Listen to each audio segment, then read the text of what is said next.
Washington, just like it was on set there with Donald Trump. And I saw somebody say that his people were spritzing him during the break with baby oil. I mean, that was come on. That was some rough stuff there. I'm not gonna lie. Well, we'll see what that turns out to be. We do have a big story out of Washington, D.C. this morning, where House Minority Leader Kevin McCarthy is backed into a corner. So you Willie, you want to talk about sweating? I mean, this guy.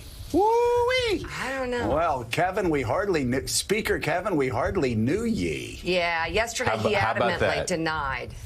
Yeah. What's that, Willie? Just saying, how about that? There's evidence on tape, but he's still going to go with the argument that I didn't say that. The things you're hearing and seeing me say did not actually happen. The words of Kevin McCarthy. Yeah.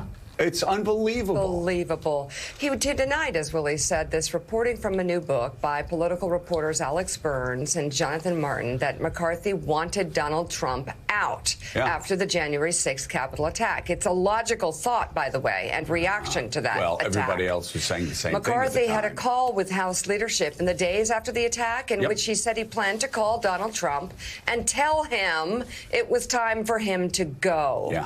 But the denial from his team yesterday was in no uncertain terms. His spokesman saying, quote, McCarthy never said he'd call Trump to say he should resign. Lordy, lordy, lordy. There are tapes. Yeah, the authors of the book provided the audio to MSNBC, and just ahead, we are going to play that. And Willie, I'll tell you what else we're going to do is we're going to talk like Mike Kevin, or what did Donald call him? Steve. I think he still thinks he's Steve, Yeah, Steve McCarthy, the former future Speaker of the House.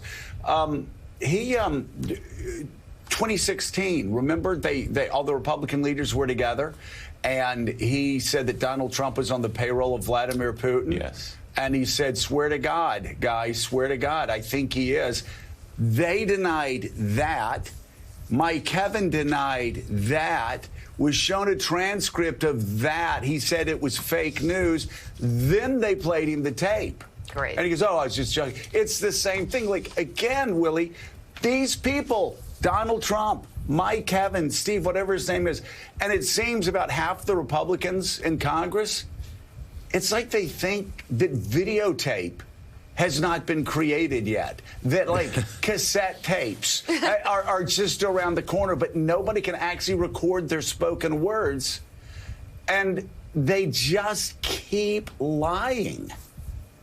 How about that picture we're looking at right now? It's another example. He said, according to the book, according to Burns and Martin in this new book, that he was annoyed that there was a picture of his visit on January 28th, 2021. He didn't want people to know. He wanted Donald Trump to know that, hey, we're okay, but he didn't want the world to know that he'd gone down there.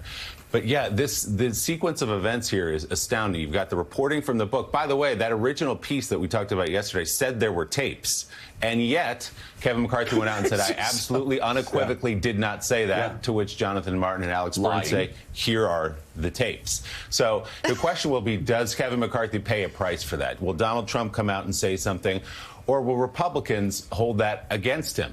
Or can he get away with saying in his bubble, it didn't happen, it's the corporate media, it's the liberals out to get me, even though it's on tape? Yeah, well, we're going to talk about that, and we've got John Heilemann coming up in a minute. But first, Joe Biden announced another big package